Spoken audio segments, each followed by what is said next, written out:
बात कर लेते हैं हनुमानगढ़ की। घग्गर नदी के जलस्तर को लेकर हुई अहम बैठक। कलेक्टर ने इस दौरान दिए सख्त निर्देश। सभी विभागों को हाई अलर्ट पर रहने के निर्देश दिए। कलेक्टर ने छुट्टी पर गए कार्मिकों को तुरंत वापस आने का आदेश दिया। संवेदनशील जगहों को चिन्हित कर राहत कैंप की तैयारी करने की बात कही है। एसडीआरएफ और सिविल डिफेंस की टीमें अलर्ट मोड पर है। घग्गर नदी में लगातार पानी की आवक बढ़ रही है और इसी के चलते प्रशासनिक अधिकारियों ने तेज बरसात के बीच बहाव क्षेत्र के संवेदनशील जगहों का दौरा किया है। जिला कलेक्टर ने संवेदनशील जगहों पर निगरानी के साथ मिट्टी के कट्टों समेत तमाम व्यवस्थाएं चाक चौबंद रखने के निर्देश दिए हैं। कलेक्टर की अध्यक्षता में कलेक्ट्रेट सभागार में महत्वपूर्ण बैठक बुलाई गई। इस बैठक में घग्गर की स्थिति को गंभीर मानते हुए सभी तरह की तैयारियां सुनिश्चित करने के निर्देश दिए गए। कलेक्टर ने अधिकारियों को हाई अलर्ट पर रहने, मोबाइल और व्हाट्सएप सक्रिय रखने के अलावा मुख्यालय न छोड़ने की हिदायत दी। जिले में घग्गर का लगातार बढ़ता जल स्तर न सिर्फ लोगों को आतंकित किए हुए है, वहीं जिला प्रशासन भी अब घग्गर में बढ़ते जो जल स्तर है उसको लेकर अपनी तैयारियां चाक चौबंद करने में जुट गए हैं। जिला कलेक्टर खुशहाल यादव और एसपी हरिशंकर सहित तमाम जो प्रशासनिक अमला है उसने शनिवार को जिले के जितने भी घग्गर के संवेदनशील केंद्र हैं उनका न सिर्फ निरीक्षण किया बल्कि मौका देखकर जो आवश्यक दिशा निर्देश वहां पे जो कर्मचारी हैं उनके लिए दिए हैं। वहीं जो तमाम इस क्षेत्र के जो एसडीएम्स हैं उनको अलर्ट में रहने के निर्देश देने के साथ ही 24 घंटे तटबंधों की निगरानी के भी जिला कलेक्टर ने निर्देश दिए हैं। कल देर रात से ही जो प्रशासनिक अमला है हरकत में आया, जहां देर रात को पहले हनुमानगढ़ सीओ मीनाक्षी दौरे पर निकली, उन्होंने निरीक्षण किया। वहीं देर रात को हनुमानगढ़ एसडीएम मांगीलाल भी दौरे पर निकले और उन्होंने भी तटबंधों का निरीक्षण किया। लेकिन बड़ी जो बात है, आज शाम को जिला कलेक्टर ने एक इसी बाढ़ के संभावित खतरे को देखते हुए एक बैठक आयोजित की, जिसके अंदर न सिर्फ जिले के सभी जो तमाम जो अधिकारी है उनके अवकाश निरस्त कर दिए गए बल्कि साप्ताहिक जो अवकाश संडे का होता है उसको भी निरस्त कर दिया। वहीं सभी विभागों को जिला कलेक्टर ने संभावित खतरे को देखते हुए हाई अलर्ट पर रहने के निर्देश दिए हैं। पेट्रोल और डीजल का जो स्टॉक है उसको सुनिश्चित रखने की भी बात की गई है।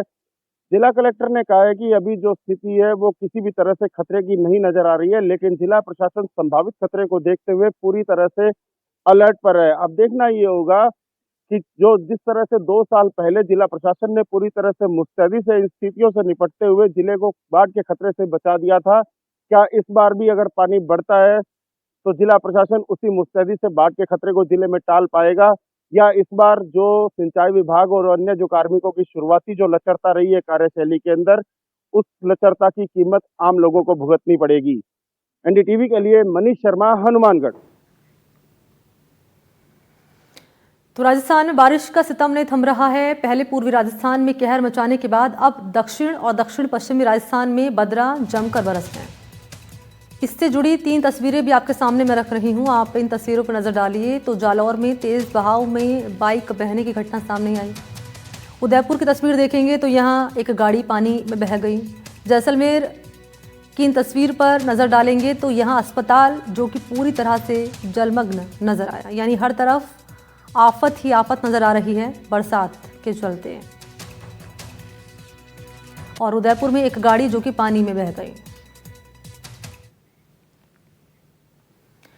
तो जालोर के आहोर उपखंड में लगातार बारिश के चलते सुखड़ी, जवाई और खारी नदी उफान पर है। तेज बहाव का पानी कई रास्तों पर फैल चुका है, जनजीवन प्रभावित हो रहा है। खारी नदी के बहाव के बीच गुड़ा रेलिया गांव के पास रपट पर एक मोटरसाइकिल फिसल गई। गनीमत तो ये रही है कि कुछ जनहानि नहीं हुई है। स्थानीय लोगों ने तत्काल पहुंचकर बाइक सवार को बचा लिया।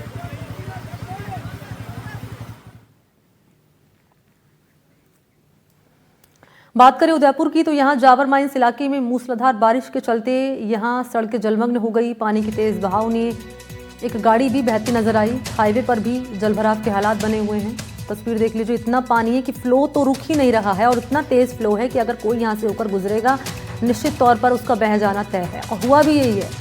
बारिश के चलते तेज बहाव में एक गाड़ी बहती हुई नजर आई।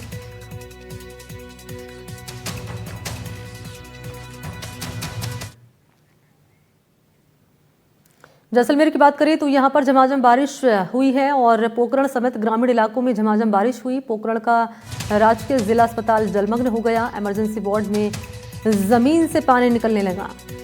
मरीज इमरजेंसी वार्ड छोड़कर बाहर निकल आए। इमरजेंसी वार्ड को कार्मिकों ने